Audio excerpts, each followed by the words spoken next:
വിവാഹത്തിന് മുൻപ് പൊളിറ്റീഷ്യനെയാണ് നമ്മൾ വിവാഹം കഴിക്കാൻ പോകുന്നത്. ഒരു ചെറിയ ചങ്കിടിപ്പുണ്ടാവല്ലോ, ഈ തിരക്കും അല്ലെങ്കിൽ ചെറുതാ, നല്ല ടെൻഷൻ. എന്നിട്ട് എങ്ങനെ ഒരു സാഹസത്തിന് മുതിർന്നു? അങ്ങനെയാന്ന് ചോദിച്ചാൽ അറേഞ്ച് മാരേജ് ആണല്ലോ. ഒന്ന് അങ്ങനെ ഫോണിൽ സംസാരിച്ചപ്പോ ഞാൻ ശരിക്കും പേടിച്ചുപോയി. ഫസ്റ്റ് മീൻസ് പിന്നെ അത് നേരിട്ട് കണ്ടപ്പോ ലവിങ് നേച്ചറാണോ? Very much. ആണോ? വെരി മച്ച് എന്നൊക്കെയാണ് അവർ പറയുന്നത്. അങ്ങനെയല്ല. എന്റെ വീട്ടില് എന്റെ ഫാദർ ചെറുപ്പത്തിലേ മരിച്ചു പോയതാ, എനിക്ക് 5 years ആയപ്പോ. പിന്നെ അമ്മയും 2 സിസ്റ്റേഴ്സാണ് ഉള്ളത്. അപ്പം ഞങ്ങളൊരു എന്താ പറയാ, ഒരു സ്ത്രീ സ്ത്രീ മേധാവിത്വമുള്ള ഒരു സ്ഥലത്തു നിന്നാണ് ഞാൻ വരുന്നത്. അവിടെ പുരുഷന്മാരൊന്നും ഇല്ലല്ലോ.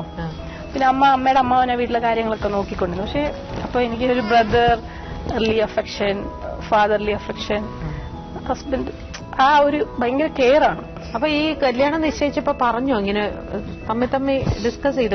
അല്ല, ഒത്തിരി മീൻസ് സംസാരിച്ച് നമ്മള് തമ്മിലൊരു അണ്ടർസ്റ്റാൻഡിങ് ഉള്ളതുകൊണ്ടാണ് കല്യാണം കഴിക്കുന്നത്. ഈവൻ 1 week ടൈം എടുത്തുള്ളൂ ഇത് വേണോ വേണ്ട തീരുമാനിക്കാൻ. It's purely arrange marriage. പക്ഷെ സംസാരിച്ച് നമ്മൾ അണ്ടർസ്റ്റാൻഡിങ് ഉള്ളതുകൊണ്ട് മാത്രം. സംസാരിച്ചപ്പോഴല്ലേ ഒരു ഡിസിഷൻ എടുത്തത്? ആണ്. ആ ഒരു സംസാരമാണ് നമുക്ക് തീർച്ചയായിട്ടും മനസ്സിലാക്കാൻ പറ്റുമല്ലോ. ഒരാള് സംസാരിക്കുന്ന കേൾക്കുമ്പോഴോ അല്ലെങ്കിൽ നമ്മളുള്ള ആറ്റിറ്റ്യൂഡ് എത്ര നമ്മളടുത്ത് അഭിനയിക്കും, ഏതെങ്കിലും ഒരു പോയിന്റിൽ നമുക്ക് ആ കറക്റ്റ് ഇത് കിട്ടും. തീർച്ചയായിട്ടും. അതെ. അപ്പൊ ഈ ഒരുപാട് നമ്മള് കുടുംബപരമായിട്ടുള്ള ചടങ്ങുകൾക്കൊക്കെ പോകുമ്പോഴേ ഒരിക്കലും ഇവരെ കിട്ടില്ലല്ലോ. അതിപ്പോ ഞാൻ വർക്കിംഗ് അല്ലേ, എനിക്ക് 6 day വീക്കാണ്. അപ്പൊ ഞാനും സെയിം, എന്റെ ഓഫീസ് കൊല്ലത്താ. അപ്പൊ daily up and down, also very busy. പിന്നെ ഇടയ്ക്ക് നമ്മള് എന്താ പറയാ, വി ടേക്ക് 1 week ബ്രേക്ക്. ആണോ?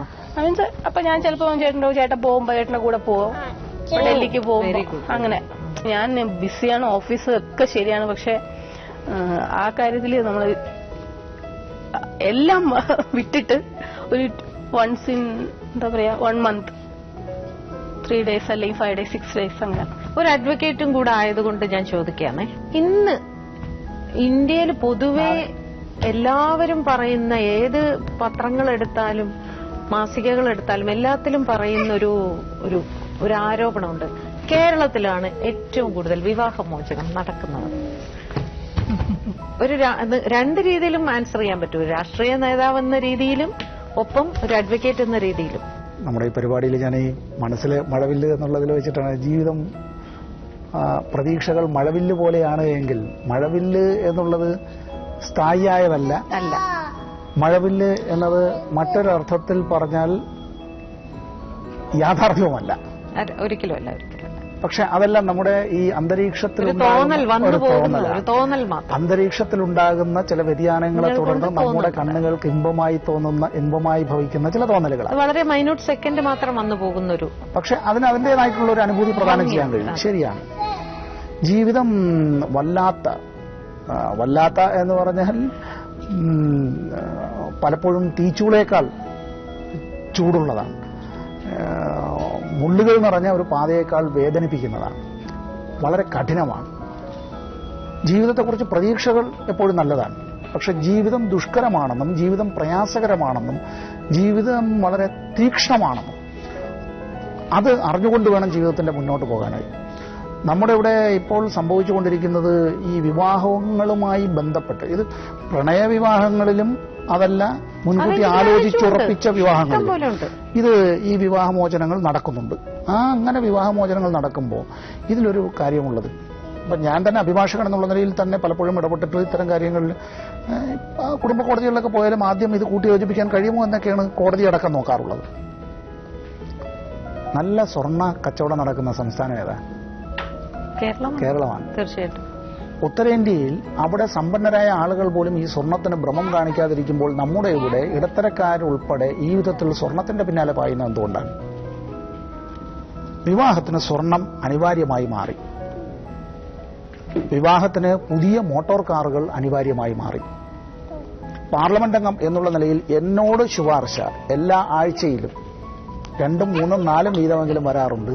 ഇത്രാം തീയതിയാണ് വിവാഹം, അതുകൊണ്ട് MP ഒരു ചെറിയ ശുപാർശ നടത്തി, ഈ വാഹനം, ഇന്ന നിറത്തിലെ വാഹനം അത് ഇത്രാം തീയതിക്ക് മുമ്പ് കിട്ടിയില്ല എങ്കിൽ ഈ കല്യാണത്തിന് ബുദ്ധിമുട്ടാണ് എന്നത്. വിവാഹത്തിന് പങ്കെടുക്കുമ്പോൾ നമ്മളെല്ലാവരും പോകുമ്പോൾ നമ്മൾ കാണാറുള്ളൊരു കാര്യം, ആ വിവാഹത്തിന്റെ മണ്ഡപത്തിലേക്ക് കയറുന്നതിന്റെ മുമ്പിലായി രജിസ്ട്രേഷൻ നടത്താനുള്ള പുതിയ വാഹനം അവിടെ ഇട്ടിട്ടുണ്ടാവും. തീർച്ചയായിട്ടും. ഇവിടെ ഈ പെൺകുട്ടിയാണോ വരൻ വിവാഹം കഴിക്കുന്നത്, കാറിനെയാണോ വിവാഹം കഴിക്കുന്നത്?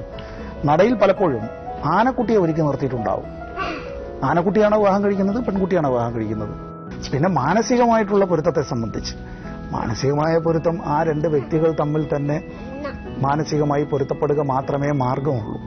വേറെ ആർക്കും ആ മനസ്സുകളെ പൊരുത്തപ്പെടുത്താൻ കഴിയില്ല. ഈ വെറുതെ ഇരിക്കുന്ന സമയത്ത് നിങ്ങൾ രണ്ടുപേരും എന്തായിരിക്കും സംസാരിക്കുന്ന വിഷയം? സിനിമയാണോ, രാഷ്ട്രീയമാണോ, വീട്ടുകാരിയാണോ, പൊതുകാര്യമാണോ? എല്ലാം സംസാരിക്കും. അങ്ങനെ എന്താ പറയാ, ഇപ്പൊ ചേച്ചി പറഞ്ഞപ്പോഴാണ് ശ്രദ്ധിച്ചത് തന്നെ. അങ്ങനെ ഒരു പ്രത്യേക വിഷയം ഉണ്ടോ എന്ന് അങ്ങനൊന്നുമില്ല. അല്ല, നമ്മളൊരു ഇംഗ്ലീഷിലൊരു ചൊല്ലുണ്ടേ, the boss is always right and now you know who is the boss. അല്ല, അതായത് ഈ മോനോടൊക്കെ ഇങ്ങനെ കളിക്കുക, അങ്ങനെ അതൊക്കെ ഉണ്ടോ? അത്തരം ആക്ടിവിറ്റീസ് ഒക്കെ ഉണ്ടോ? കാരണം കുട്ടിയായിരിക്കുമ്പോ അച്ഛന്റെ അടുത്ത് വല്ലാത്തൊരു ഇതായിരുന്നല്ലോ, അതേ ഒരു അറ്റൻഷൻ കുഞ്ഞിന് കൊടുക്കാൻ പറ്റുന്നുണ്ട്? ഞാനുള്ള സമയത്ത് പലപ്പോഴും ഞാൻ രാത്രിയാണ് എത്താറ് വീട്ടില്. അപ്പോ ഞാൻ ഡൽഹിക്ക് പോവുകയാണ്, അങ്ങനെ ചില ദിവസങ്ങളില്ല എങ്കിൽ ശാസിക്കോ കുട്ടിയെ? ശാസിക്കും. അതങ്ങനെ ചെയ്യരുത്, ഇങ്ങനെ ചെയ്യരുത്, അങ്ങനെയൊക്കെ പറയാറുണ്ട്. പക്ഷെ ഞാൻ അങ്ങനെ എന്തെങ്കിലും ഒന്ന് സ്വരം ഉയർത്തി പറഞ്ഞാൽ പിന്നെ അതൊരു സങ്കടം ഒക്കെയാണ്. അപ്പൊ അതല്ലാതെ ഞാനും മകനും തമ്മിലും ഞാനും മകളും തമ്മിലുള്ള ബന്ധം എന്ന് പറയുന്നത് ജസ്റ്റ് ലൈക്ക് ഫ്രണ്ട്സ് എന്ന് പറയാവുന്ന സുഹൃത്തുക്കൾ, നല്ല സുഹൃത്തുക്കൾ. അച്ഛൻ കുറച്ചുകൂടി എന്താ പറയാൻ ഗൗരവക്കാരനായിരുന്നു. അവിടെ എല്ലാം ഒരു ബഹുമാനമാണ്. കാർക്കശ്യ സ്വഭാവമുള്ള അല്ല, കാർക്കശ്യ സ്വഭാവമല്ല. അച്ഛൻ തല്ലിയിട്ടില്ല. അമ്മ കോളേജ് അധ്യാപിക, പ്രൊഫസറായിരുന്നു, കണക്കിന്റെ പ്രൊഫസറായിരുന്നു. എനിക്ക് കണക്കിനോട് വലിയ പ്രതിപത്തി ഉണ്ടായില്ല. പക്ഷെ അനുജൻ അങ്ങനെയല്ല, അവൻ എഞ്ചിനീയർ ആവുകയൊക്കെ ചെയ്തതാണ്. പക്ഷേ അച്ഛൻ എപ്പോഴും ഇത്തരം കാര്യങ്ങളിൽ ഉപദേശമാണ് തരാറ്. പലപ്പോഴും അച്ഛൻ വിമർശിക്കാറുണ്ടായിരുന്നു. ഞാനെപ്പോഴും പറയും, എന്റെ ഏറ്റവും നല്ല വിമർശകൻ എന്റെ അച്ഛനായിരുന്നു. കാരണം ഞാൻ മുമ്പ് ചിലപ്പോൾ എന്തെങ്കിലും ലേഖനങ്ങൾ എഴുതിയാൽ അത് വായിച്ചിട്ട് അദ്ദേഹം പറയും, ഇതിലിങ്ങനെ എഴുതണ്ടായിരുന്നു, ഇങ്ങനെ ആയെങ്കിൽ കൊള്ളാമായിരുന്നു. ഞാൻ കോളേജിൽ പഠിക്കുന്ന കാലത്ത് ചില പത്രങ്ങളിൽ ഈ പത്രാധിപർക്കുള്ള കത്തുകൾ, വായനക്കാരുടെ പേജ്, അതൊക്കെ എഴുതുമായിരുന്നു.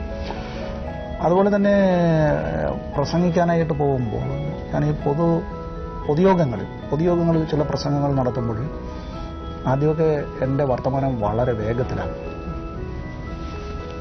അതിന്റെ വേഗത വളരെ സ്പീഡ് കൂടുതലായിരുന്നു.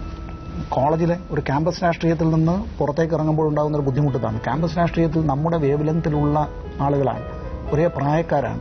പറയുന്നത് ഇപ്പുറത്ത് പറയുന്ന ആളും അപ്പുറത്ത് റിസീവിംഗ് എൻഡിലുള്ള ആളും ഒരേ തരക്കാരാണ്. പെട്ടെന്നത് മനസ്സിലാവും. വാക്കുകൾ, ആ വരികൾ, വാചകങ്ങൾ, ഇതെല്ലാം തന്നെ നാവിന്റെ തുമ്പിൽ നിന്ന് പുറത്തേക്ക് പോകുമ്പോൾ തന്നെ അപ്പുറത്തത് മുഴുവൻ അത് അവർക്ക് മനസ്സിലാവും, ഹൃദയസ്ഥമാകും. പക്ഷേ ഒരു പൊതുവേദിയിൽ അങ്ങനെയല്ല. പല തരക്കാരായ വിദ്യാഭ്യാസ നിലവാരത്തിൽ അത്തരത്തിലുള്ള പല ആളുകളാണ്. അവർക്കത് മനസ്സിലാകും. അപ്പോൾ എൻ്റെ അച്ഛനാണ്, സഖാവ് അനിരുദ്ധനാണ് പലപ്പോഴും പറയുമായിരുന്നത്, നീ ഇങ്ങനെ റോക്കറ്റ് വിട്ടതുപോലെ പ്രസംഗിച്ചു പോയാൽ നിനക്ക് മാത്രമേ തൃപ്തിയാവുള്ളൂ, നീ പറയുന്ന കാര്യങ്ങൾ ഇപ്പുറത്ത് പലർക്കും മനസ്സിലാകില്ല.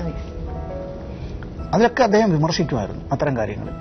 പക്ഷെ പിന്നീട് അദ്ദേഹം തന്നെയാണ് പല കാര്യങ്ങളെ സംബന്ധിച്ചും പറയുമായിരുന്നു, ഇത് കൊള്ളാമായിരുന്നു. ഒരു ടെലിവിഷൻ ചർച്ചകളിൽ പങ്കെടുക്കും, അദ്ദേഹം കൃത്യമായി ഇത് കാണുന്നുണ്ട്. പത്രം വായിക്കുന്നത് പോലെ തന്നെ അത് കാണുകയും ഒക്കെ ചെയ്യും. ആ ടെലിവിഷൻ ചർച്ചകളിൽ പലപ്പോഴും അദ്ദേഹം പറയാറുണ്ട്, ആ പറഞ്ഞ കാര്യം, മറ്റേ ആള് പറഞ്ഞ കാര്യം, അതൊരു പുതിയ കൗതുകകരമായ കാര്യമാണ്, പുതിയ അറിവാണ്, അങ്ങനെയെല്ലാം പറയുന്ന നിലയിലേക്ക് അതെല്ലാം ഉണ്ടാവാറുണ്ട്. ഇവിടെ ഞങ്ങൾ തമ്മിലുള്ള കാര്യത്തിലാണ് എങ്കിൽ ഞാൻ ഒരു രാഷ്ട്രീയ ജീവിയാണ്.